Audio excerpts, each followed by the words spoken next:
It was about 18 years ago I started reading a publication called Black and Right, which then became Black and Blonde. This is Truth to Ponder with Bob Bierman. Over the years, I've enjoyed many of the articles that I find online, and I got to know the author of those articles, Bob Parks, who calls himself the uncomfortable conservative.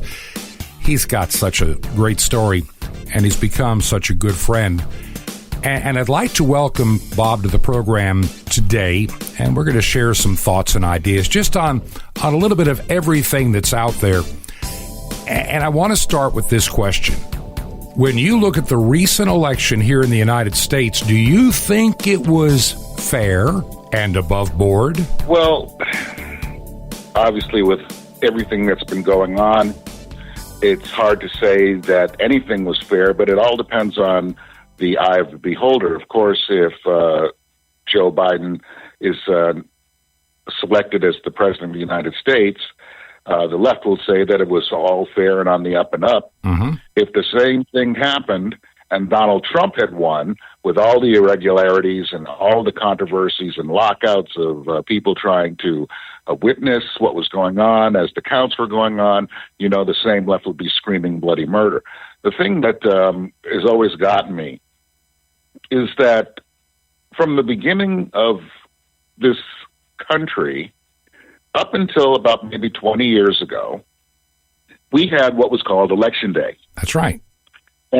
And people used to go in and get in line and fill out their ballots, and they were filled out on paper. And for some strange reason that I've never been able to comprehend, especially what's been going on over the last few weeks, they were able to count all of the ballots, usually within a few hours. That's right. So when you were watching television, they would announce a winner for a state and for different candidates. They were somehow able to do this despite the fact that we have these things nowadays called computers, which are supposed to make our lives easier and make counting and enumerating so much quicker. Well, no. You got to remember, they just make cheating a lot easier to do. That's all they do. Well, I was going to get to that because, as in anything, when it comes to any kind of a data processing machine or what we now loosely called PCs, it's all garbage in, garbage out. Yes. So in looking what's happened, there are certain things that right on the face of it, you would think the so-called people that we call journalists, who have been in ad nauseum repeating that there is no evidence of widespread voter fraud. Well, they always say that. Just look at the basic numbers. Mm-hmm. Now, supposedly, Joe Biden, who didn't do any real campaigning, managed to get more votes than Barack Obama did. And the left going into this election was bragging and sticking their fingers in conservative faces, talking about this blue wave that was going to increase the margin of the House of Representatives, and they were going to retake the Senate. And the presidency. Okay. And also state houses. Also state houses, too. They were going to win more states back.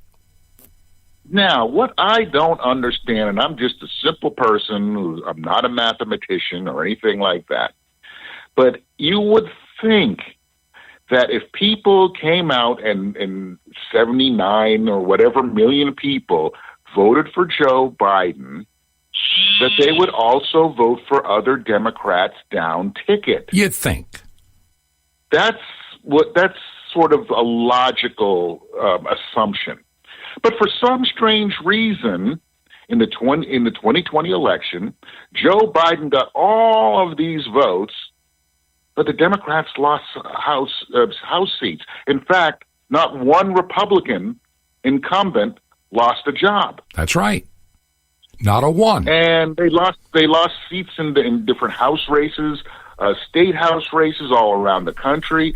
So for some reason, we're supposed to believe that so many people voted Democrat for Joe Biden but they didn't vote Democrat down ticket. The only way that can be explained logically, and again, this is something that the arrogant media dismisses, is that maybe a whole bunch of fake ballots were flooded in via the computer, because another thing we were also assured years ago, that all these new computers and these counting machines would not be hooked up to the internet. And some were. Turns out a lot of them were.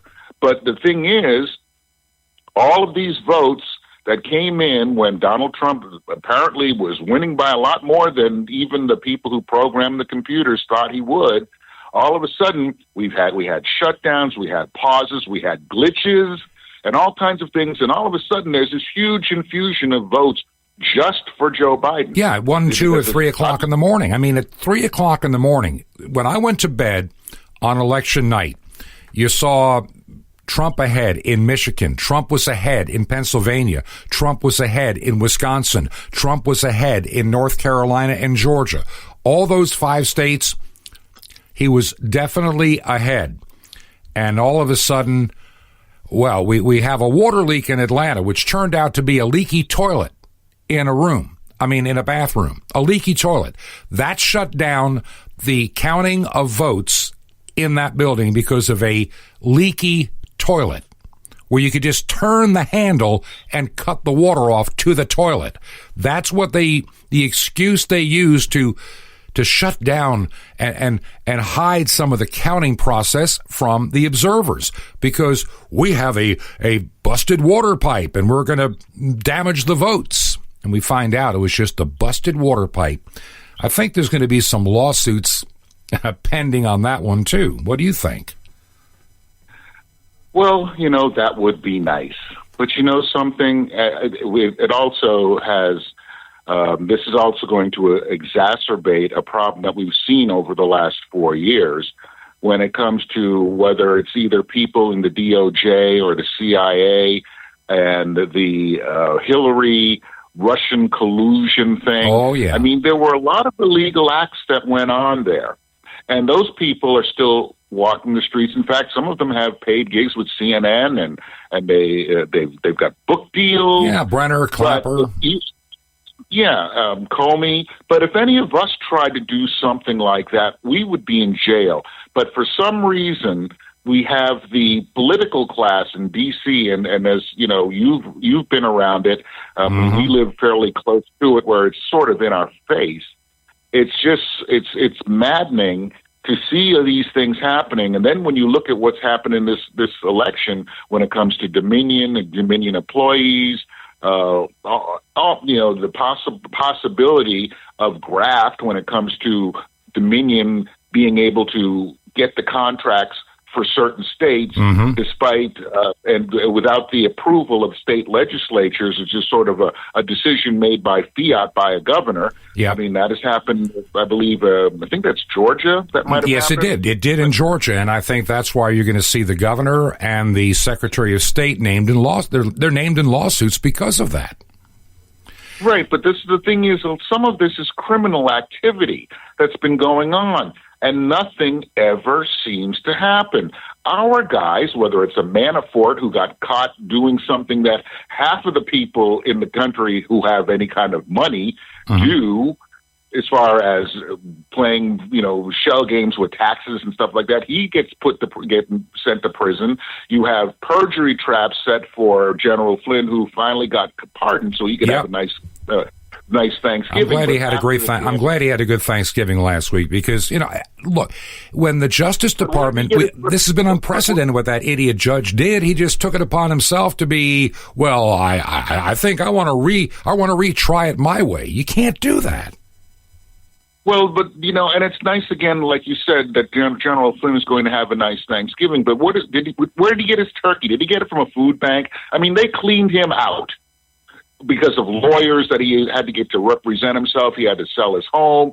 They threatened his kid. I mean, when are we going to see the justice for the people on the left, for the Democrats who have committed crimes crimes against the country, Yes. things that could be considered sedition, treason, whatever you want to call it. I mean, a coup.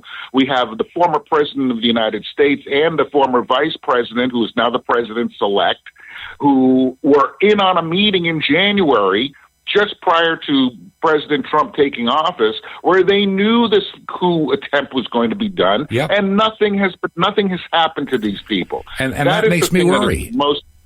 That is the thing that is the most frustrating. Yeah, Bob, look, let's go think about this. We've had a new attorney general who appoints this investigator, Durham, who's supposed to be, an upright guy and a pit bull. And we haven't heard diddly squat about nothing since he's been appointed that I know of, except it can be a criminal investigation. Well, fine. You threw some bones to your base just to keep us from screaming. But I feel that justice denied is justice that never occurs, and that's what's happening. We're being denied justice, and one side is using the justice system to turn it into what I call the most despicable thing we have in this country today is a legal system that is masquerading as a justice system. And the difference is money can buy the legal system, and, justice is supposed to be blind, but apparently it's also deaf and dumb and took a vacation. We don't have a true justice system in America anymore. How do we fix it, short of a civil war?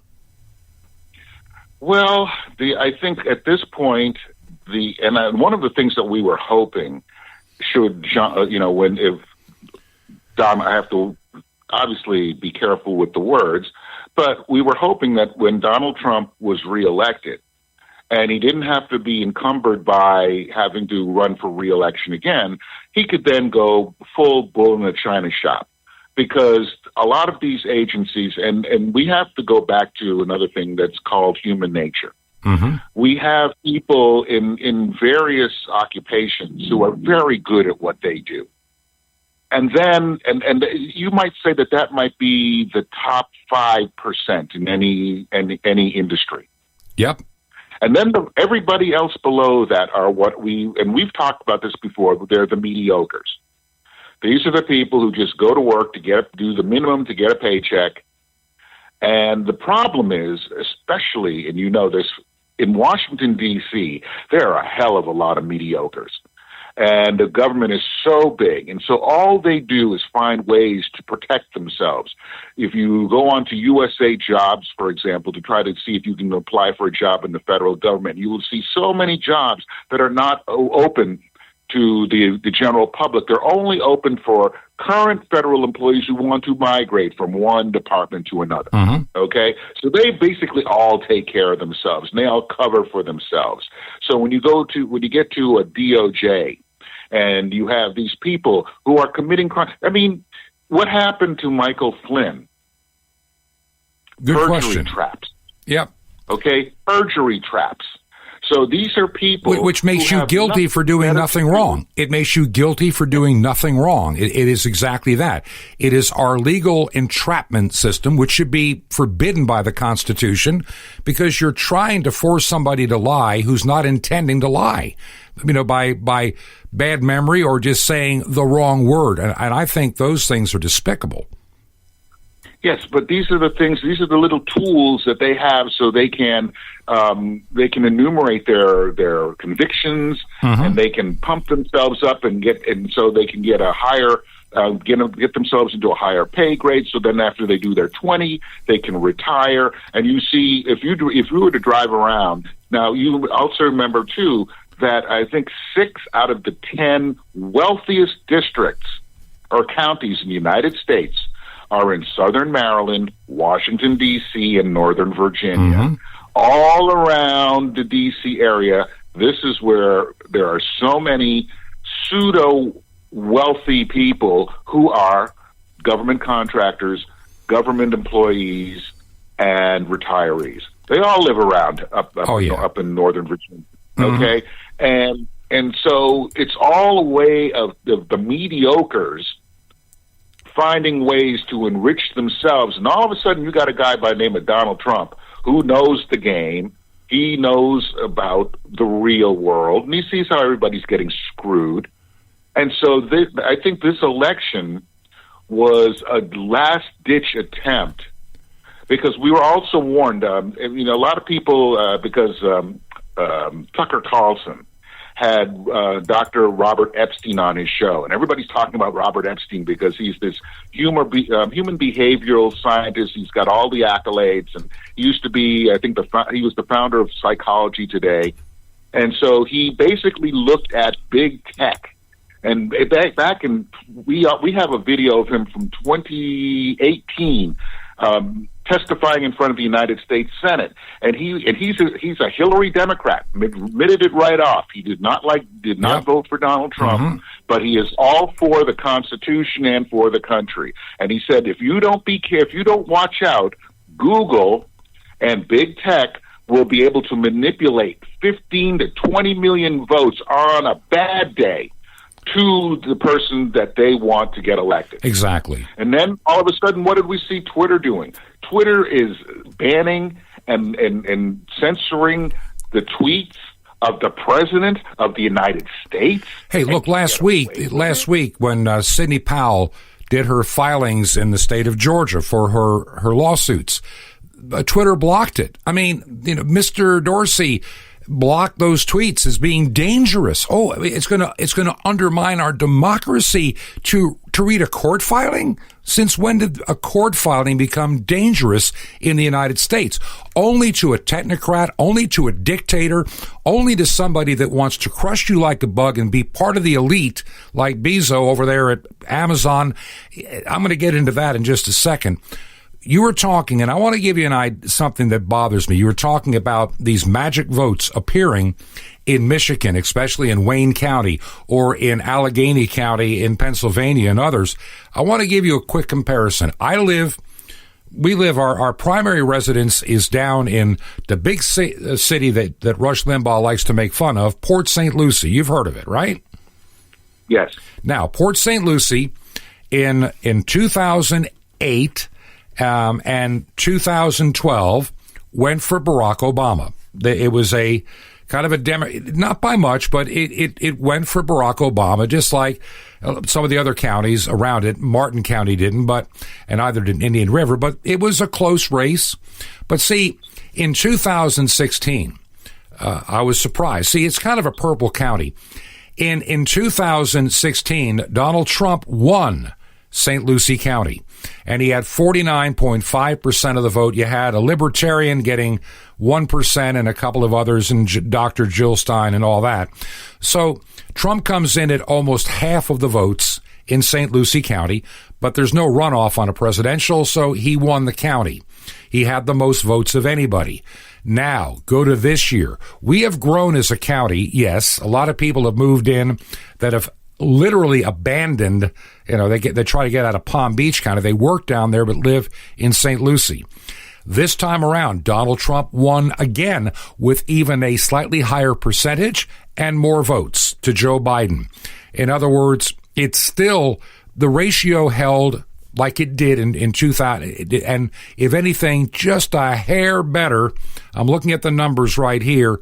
It just a little bit better than the last time. So here we are with St. Lucie County again for Trump. And you're going to tell me that suddenly other states that went for Trump, other counties and places, magically got turned upside down when the rest of the state didn't? There's something that doesn't smell right to me. It's not passing the smell test. The numbers just don't add up. What do you think? Well, normally, two incumbent first-term presidents that get voted out usually have done something bad. Remember George Bush, read my lips, no new taxes. Usually, it takes you have to be a pretty bad president, Jimmy Carter, to be a one-term president. And we all know if you were to strip away all of the drama invoked by the Democrats, whether it was the Russian collusion, whether it was the impeachment based on a secondhand hearsay phone call, and all of the evidence that Adam Schiff said that there was. Mm-hmm. I mean, strip away all of that stuff. Look how bad a president Donald Trump was. Best economy in years, record-breaking stock market, lowest unemployment for blacks and Hispanics, highest employment rate for women. I mean, there were so many, 4 or 5 Nobel Peace Prize nominations that he actually earned, unlike Barack Obama, just because he appeared, he won. But I mean, or he was nominated. But I mean, Donald Trump, and the trade deals, the wall, I mean, he made all of these campaign promises, and unlike 90 to 95% of your average everyday politician, he actually kept the promises. In fact, he kept more promises than he made. So why did he deserve to get fired? Was it purely because of hate? Yeah. Is hate from the left? And also, we also remember, too, on election night 2016, when Donald Trump was elected, and immediately the left took to the streets, and it was not my president. It was F. Donald Trump. Yeah, I mean, yeah. They were walking out of classrooms nationwide for days in grade schools and in colleges, and it's been just resist for 4 years, and now Joe Biden gets elected, and all of a sudden they're telling us it's time for unity, and we're supposed to accept the results. It's not going to happen. It can't happen until this election has been cleared. In other words, any of the funny business has been dealt with legitimately. I'm tired. I'm like you. I am tired of being treated like a mushroom. Let's just leave it at that. I'm tired of it. We go to bat for certain candidates. We pay our taxes. We try to live good lives in our community. We are not lawbreakers. We don't riot, burn, or pillage to get our way and have temper tantrums. And then you have people that are stealing elections, breaking the law, and they seem to get a perpetual pass that we can't get. And I think Americans are getting, I am just 100% fed up. I mean, we spend part of our time in Georgia. I'm not thrilled with the governor of Georgia right now. You know, he has jerked our chains, and this idiot that they have for Secretary of State, this guy's a piece of work. He needs to be removed from office, because I really believe there are accusations that are becoming increasingly credible that those two guys got kickbacks for having the Dominion machines in Georgia. And if that is true, they both need to be sent to prison. That's my opinion. Well, a lot of these people need to be sent to prison. And you know, another thing, too, that has to be revisited, because, you know, as the left likes to say that the Constitution is a living, breathing document that needs to be evolved over. Okay, let's call them on that.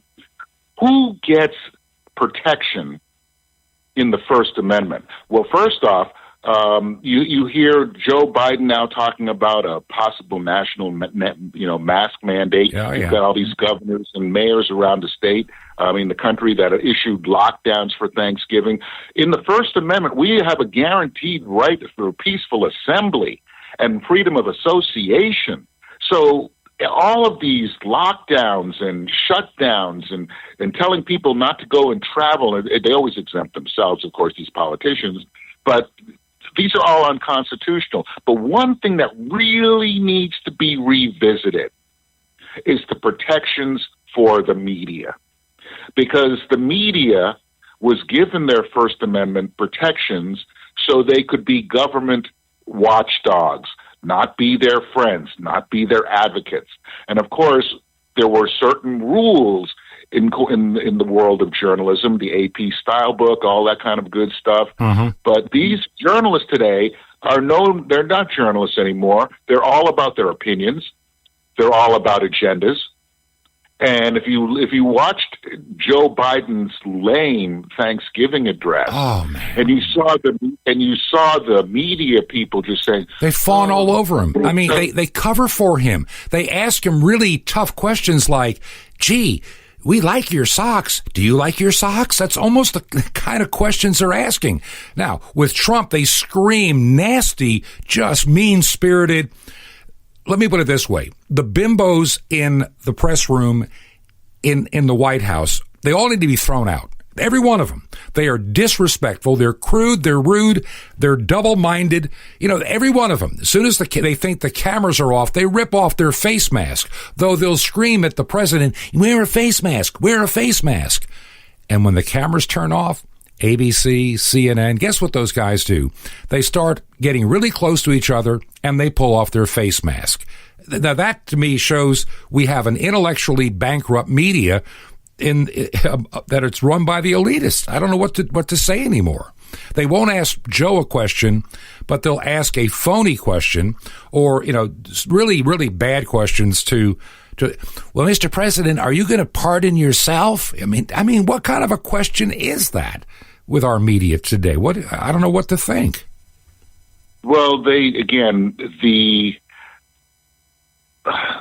I don't know if you have to start at the very beginning and start looking at some of the professors. And again, okay, we're talking about a whole other topic when it comes to the indoctrination, the takeover of the left of academia, and how they poisoned the minds of young people. I mean, there was a Pew poll that came out, and they made all these graphs.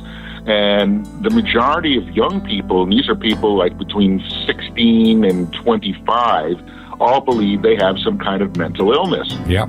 Okay.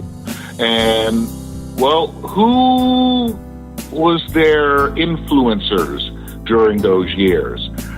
Teachers, entertainers. That's right. Politicians, lefties, because they're all getting one-sided presentation. So yeah, maybe those are the people who are driving them nuts.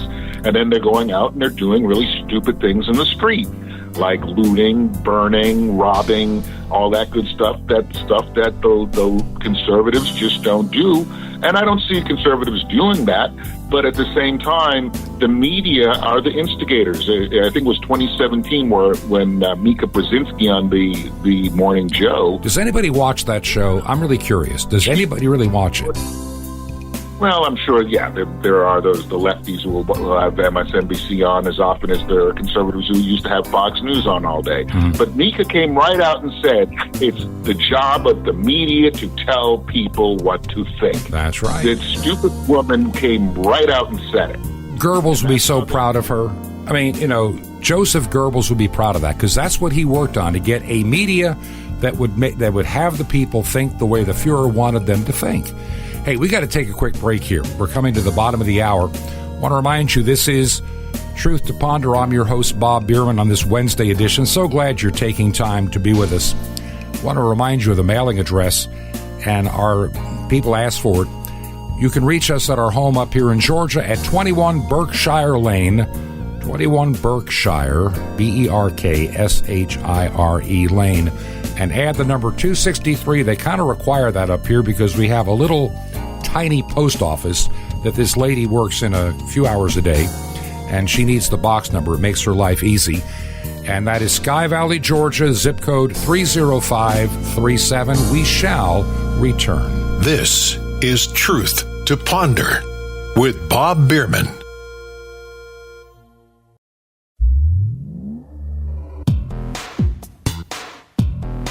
This is Truth to Ponder with Bob Bierman. And welcome back to the Wednesday edition of Truth to Ponder. I'm your host, Bob Bierman. We've been doing this program now. It's hard to believe we have just completed our third month. We started at the end of August, so we did September, October, and now November's behind us. We're entering into our fourth month. When I first started the program, I wondered if anybody would care about a podcast like this. Also heard on a couple of radio stations and on international shortwave. Well, you've surprised me. I've been looking lately where the podcast is being heard. A lot of folks in Australia have been gradually picking up this program. Canada, you're also coming up very quickly. even a few in the UK and a couple over in Germany, which surprised me. And we're talking not just a one-time. They listen on a fairly regular basis to the podcast, so I appreciate that. If you go to our website, truth2ponder.com, truth2ponder.com, you'll find that currently at the moment our podcasts are available predominantly from two sources. You can get it through iTunes and all the other, any place where podcasts are found. It's out there. Just search for Truth to Ponder and you'll find it. At the website, you can just click a link and it'll take you right there. You can subscribe and be notified whenever the new one is posted each day. So for those that do podcast, shortwave, I'm getting more surprised by the day how many people are listening to the program on international shortwave. Currently, we're heard in most of North America. We're missing part of the West Coast, except 2 nights a week. And I'm hoping and praying about taking care of that problem, working with WRMI on an idea, and we might be able to get even extended coverage out west. I know all of the eastern seaboard and all of the Midwest and most of the populated areas of Canada are fully covered, day and night with the 2 airings. And so I'm just impressed. I look at where the letters come from, states like Minnesota, Michigan, Pennsylvania, Ohio, New York, New Jersey, Indiana, just to name some off the top of my head, and even Georgia, South Carolina, North Carolina, and Maryland and Delaware. I mean, we've been hearing from all of those states where they listen on shortwave, and even a few farther out west, even a couple from Manitoba, which was quite a surprise. And those that have financially supported it, I'm not paying myself to do this. I'm doing this because I feel very led to do this. And any income we're deriving from this program is used strictly to pay the expenses of doing the program, for hosting the podcast, storing it, and also the radio station airtime. All of it goes to that. It doesn't go to me. This is not a job. God has been very faithful and good to me over the years to now be in a place where I don't have to worry about using a job to make my ends meet. When I put this program together, I also operate a couple of other non-commercial entities. One is called Ancient Word Radio. It doesn't really make anything at all. If anything, it's an expense, but it's what started this. It's going to be one. It's one of several streams. So, if you're supporting this work, if you do it by check and use the regular U.S. mail, I'll give the address right before the end of the program. You just use the name Ancient Word Radio. That is our registered name for all the proper tax purposes, and it is the parent of this program called Truth to Ponder. My guest today, Bob Parks, one of my good friends. I've enjoyed, Bob, your writings for, I'm almost afraid to say how many years. How many years have you been doing Black and Blonde Media? Because it's been a while. I know that. How long? Well, originally the website was Black and Right, and I started that in 2002. I remember. 2002. And then it became Black and Blonde Media in 2014 when I got married to my wife Laura. Mm-hmm. And so we've been doing this for about going on 19 years. Yeah, I know. And I'm thinking to myself, because I remember it when it was Black and White. Now that you mentioned it, yes, I probably was one of your early subscribers back when I was living on the west coast of Florida, because it just rings a bell. And I'm thinking you're right, 2014 to be about the time that you changed the name, and I was still, getting notifications and emails and everything else. So I've been one of your regular readers for probably almost all of the 19 years. So, and I've enjoyed the perspective you give. Unique, conservative, and pragmatic at the same time. All the above. And so anybody looking for a good read, you need to check out Black and Blonde Media. And how do you list the website address for those that are looking for it? It's blackandblondemedia.com. You can also, let's put it this way. You can find us on Facebook, and that's where we sort of try to share some of our pieces for, I guess they call it pimping. But, that's where we promote, like a lot of other people and other websites, that's where we promote our work. We have had a little bit of problems with Twitter. Do you think? Do you think? I had my black and white Twitter account that I've had since, I think, 2009. Yeah. I was locked out of it because I can't remember what it was with Barack Obama's latest memoir. I think this is his third memoir now. Yeah. And he said something, and I had a problem with it, so I just responded, "Negro, please." Okay. Obviously, either somebody at Twitter was tweaked or somebody reported that as racially insensitive or something, but I got locked out of my Twitter account permanently. Wow. The only way I can get back in is if I give them my phone number, which, it didn't require a phone number for me to sign up for Twitter, so I shouldn't have to give them one by force to get it unlocked now.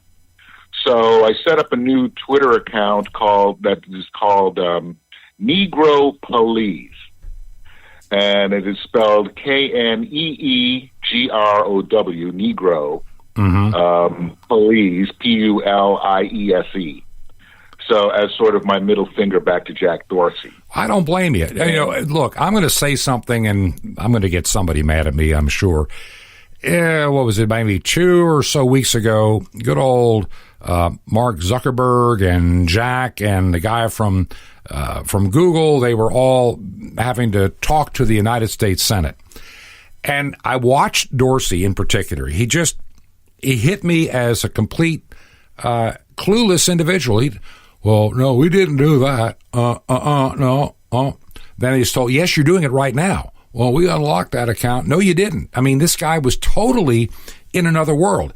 And I know we shouldn't judge people by their looks, but he sat there looking at the camera, and he looked like he just got out of bed. He kind of somebody made the statement, he said, he kind of reminds you, of a meth addict needing an intervention when you look at him. I mean, that's the only, and it almost fit. When I look at the guy, he's like he's high and in another world and doesn't know what's going on today with this company. He's supposedly the chief executive officer. And how are these companies worth billions of dollars? How can they become worth the kind of money they are in the stock market? I don't get it. Do you have any idea? I have no idea. I mean, again, you and I are old enough to remember when a company was worth anything, it was based on their physical assets, their brick and mortar presence, their advertising prowess, and their ability to sell something. And these big tech things, whether it's Google or Twitter or Facebook, they're websites. That's all they are. They're not there. I mean, you can't drive down the street and see the Twitter store or the Facebook store or anything that you would want to buy in a Google store. They're websites, and I like to watch. Well, not so much anymore because a lot of them are really kind of dark and stupid. But I'm a science fiction fan. Yeah. And whenever you see any of these apocalyptic movies, what is the one thing you don't see in a lot of these apocalyptic movies? There's no internet. Why there is so much value in something that if you don't pay your power bill, you don't pay your cell phone bill, these things are not available to you. It's not like a CD or a record or a piece of clothing that you bought at a store that you could use. I mean, at any point, these things can be taken away from you. A good EMP hit could take out all of these things, and all of a sudden, Google, Twitter, Facebook would be worth zero if it wasn't for the internet. So how do these idiots now? Granted, I don't know the full background of the Pichar guy who's the head of Google, but if you look at if you were to sit down and have a conversation with Zuckerberg and Jack Dorsey, they're quasi morons. They are. I mean, they have a lot of money, and then for some reason in this country, if you have money, all of a sudden you're given Mensa status, and that's something that's always astounded me, especially when you go on social media and you hear the musings of actresses and rap stars and athletes And we're all supposed to just get down on bended knee and start, saying I am not worthy. And why? Just because you have a lot of money doesn't mean all of a sudden you have now, jumped a few, IQ points. You might have some business prowess, but a lot of these people have people taking care of their business stuff for them. So, going back to these guys like Dorsey, how they have amassed so much power because they have a website. Well, let's go one step farther. I mean, just to give you an idea, while you and I were talking, I went to look up what is the current market value effective the end of last week, which would be the 27th, more or less, or right after Thanksgiving, of Twitter. And these numbers move, percent back and forth. Right now, the company's value. And the company's, it's down to a share price, but it has grown to a worth of $19.7 billion with a B. That's according to Forbes. $19 billion with a B dollars. Now, some think it's worth a little less, but Facebook. I mean, what do you think of Jack Dorsey's little toy called Twitter, where you just tweet out a few things, being worth $19 billion that's probably worth more than NBC or something. Come on. You can't. Mm-hmm. Now, what do you think Facebook is worth? I'm looking at it right now. And this is shocking. Remember, it is a, multinational corporation that caves to China like Google does. $765 billion. $765 billion. It's worth $100 for every man, woman, child, confused gender individual, elderly or infant in the world. And if you think of it just in the Western world, how is a company worth $100 per person in the world? There's no way to justify that kind of nonsense. Zuckerberg is sitting on an asset worth $764 billion. They're on their way to $1 trillion company at this rate. Yeah, and again, what is Facebook? I mean, I can't eat Facebook. I can't wear Facebook. I can't put Facebook in my car, the engine to make it go. It's a website. Any competent 16-year-old from India could take down Facebook tomorrow, and that really, how 700 or whatever outrageous $billion price tag that they are worth could go down the toilet tomorrow. They don't have any. And so, again, I don't understand. I mean, I do, but I mean, it's just as far as the logic and reasoning about it, it's a website. Why is it so important? Because so many people go right to it every day, because so many people communicate with it. And it also gives so many people such an inflated sense of self-worth. We talked about this a few shows ago about, for example, how many personal friends does an individual person have between friends and family and somebody that you would call a good friend? You might be lucky if you have a couple dozen in your life, but you can go on social media and you can have hundreds of people who are your so-called friends and followers, people you have never been in the same room with, and people that you will probably never meet face to face in your life. That's right. But because you might be somebody who has 15 million followers, all of a sudden you are an influencer. You are important. People like YouTube and other people will offer you hundreds of thousands of dollars so you can endorse a product just because of your fake followers and likes. And all of this, I mean, if you wanted to talk about the definition of smoke and mirrors, these They've perfected it. Look, think of what Facebook bragged about, what Twitter bragged about, what Google brags about, is they said they were going to influence this past election. They were going to do it. They were going to push Joe Biden over the top.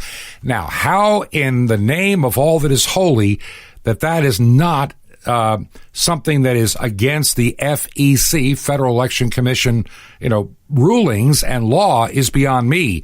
Because if I'm doing something for a candidate that has a tangible value, that's like a contribution. How do these people get away with it? Well, because first off, yes, if you give any candidate any kind of a donation in kind, it has to be filed. But how much does it really cost Google to put up a graphic that says, go vote? And if you send that graphic to just Democrats, and there's no way to prove it, that it didn't go to Republicans.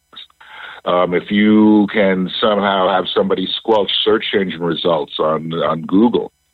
Like for Hunter Biden's sins. Oh, and then, of course, you have Twitter that just banned everything that mentioned Hunter Biden, banned the New York Post for about a week.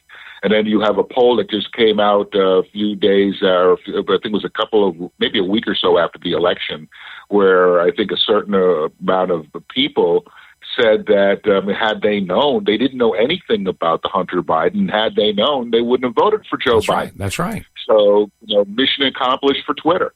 Now you have all of these media outlets in orchestrated glee saying that there is no evidence of voter fraud. There is none, and it is totally unsubstantiated. It's like it's if you remember when somebody mentioned something about gravitas.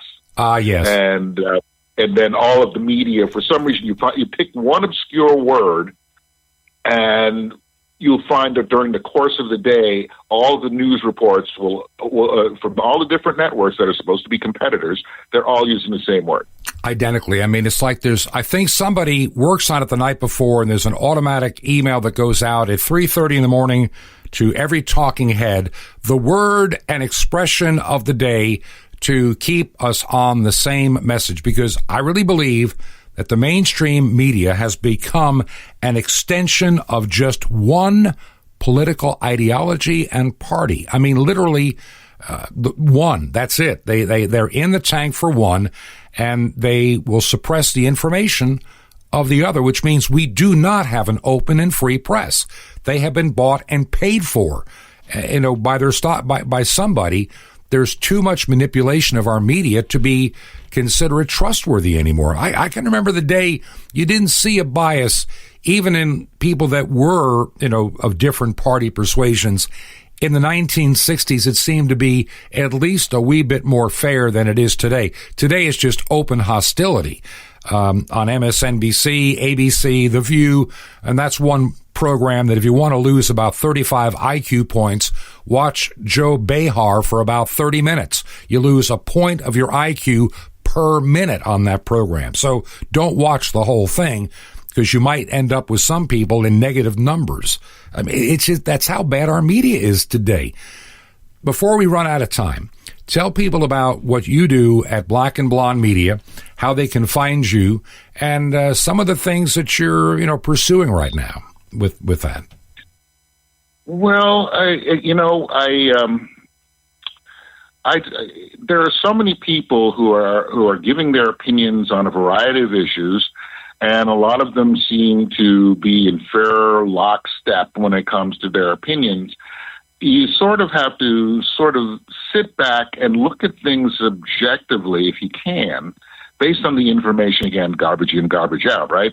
You have to look at an event that happens. And I try to look at things, and sometimes, when I sit back and Laura and I have our little discussions about the events of the day, there are certain things that, because a lot of the media people are mediocres. They don't have a creative bone in their body. That's right. So they'll all regurgitate the same thing. If Rush said something, or if somebody said something, they'll all just glom onto the same points. And a lot of times, too, though, based on political experience, based on observation, based on life experience, sometimes you can see things in different ways. Also, I try to make light of things because it's not always healthy to be angry all the time. Because if you just look at the last summer in this country, where you have a whole group of people who are just angry about everything, even when they win things, they're still angry. And so we try to look at things from different perspectives. Also, I try not to walk in lockstep with a lot of conservatives. I am a football fan, and I understand when Black Lives Matter happened and it basically took over sports and people were kneeling. I get the anger. But you know something? It turns out a lot of the people who said, "Oh, I'll never watch a football game ever again," never watched football games before that. That's right. It was no skin off their nose. But, some of us are loyal to our teams, and some of us like to have at least 2 or 3 hours of a break from all the other nonsense going on in life. So I will continue to support my teams, some more so than others, some that had that Black Lives Matter stuff right in your face. I don't watch as much anymore, but I'm still a New England Patriots fan. Mm-hmm. We have Cam Newton. We've been fighting through COVID. We've been fighting through injuries. There's all kinds of stuff that have made this football season interesting. And so I make comments about sports because that's still something that's important. Like I said, we need to break every once in a while.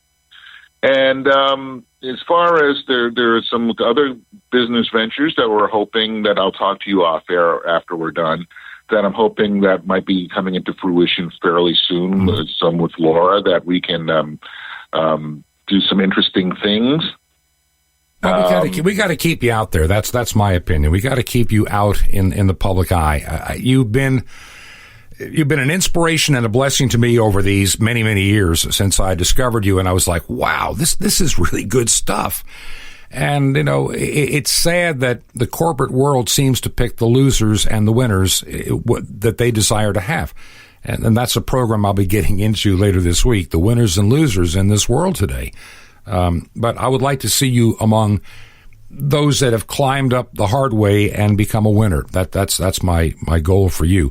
We got about 30 seconds. Anything left? Well, and I appreciate that. We would like to create some things of value. Personally, as far as climbing up that ladder, I very much appreciate what you said, but something? I can't stand half of those people. I wouldn't want to be around them. I wouldn't be happy with taking their money just so I'd have to be around and tolerate them.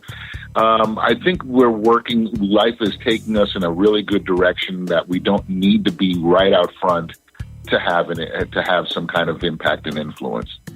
My guest today in the program is Bob Parks, good friend of mine who operates, as you heard before, Black and Blonde Media. I hope you look it up and take some time to find out. I thought it'd be nice today to bring Bob in the program and just discuss some of the things that are going on directly around us, a bit in the world of politics, I know. But I think we all need to be aware of more than just our own surroundings. We need to understand a bit more than I think that we do about the world around us. The world is changing. There's no doubt about that. In the 20th century, more so than any other century, the distance between nations and the continents increasingly got smaller and smaller and smaller. At the beginning of the 1800s, mail would take days or weeks to get anywhere in the United States, let alone to the other side of the world. It could take weeks and months. We didn't have instant communication, satellites, or the internet, none of that back in the 1800s. But things began to change at the end of the 19th century, and as we ushered in the 20th century, with electricity, the light bulb, electric motors, gasoline-powered engines, things started to change, and they changed in an awful hurry. We got connected with radio by the 1920s. Communications in the 1930s expanded with shortwave. you could talk in a split second all the way around the world. Now we have satellite technology and so much more. The world is changing fast, and in many ways with airliners, it makes the world even smaller. 200 years ago, you took a boat for weeks to get from one continent to the other. Now it's hours in an airliner. We can talk to each other with a TV screen in front of us on things like Skype or Zoom. And all that's good in its own way. But being connected sometimes can have its dangers. And I'll talk about that a little bit more in the weeks ahead. We've been doing this program now. We're into our, can you believe this, 4th month. We completed September, October, and November. And I've been excited about the number of people that are taking the time to let me know you listen. I've even been getting some suggestions on some topics to cover, and I'm going to do some research and find the right kind of a guest if need be. And yes, I want to take on some of these topics that many of you have suggested. I think as an audience, I've got one of the best audiences out there. I want to thank you for taking the time to let me know you do listen. If you want to support the program, you can do it from our website, truth2ponder.com. If you're using U.S. mail, you can make a check out to Ancient Word Radio. And our address here at home is 21 Berkshire Lane, number 263. That's 21 Berkshire Lane, number 263 in Sky Valley, 2 words, Sky Valley, Georgia, the zip code 30537. I want to thank you once again for listening. Let me know if you're listening on podcast and or on shortwave. It means the world to me. Until tomorrow, may God bless you is my prayer. This has been Truth to Ponder with Bob Bierman. To find out more, visit our website, truth2ponder.com. That's truth2ponder.com. Truth to Ponder, shining the light of truth in a darkening world.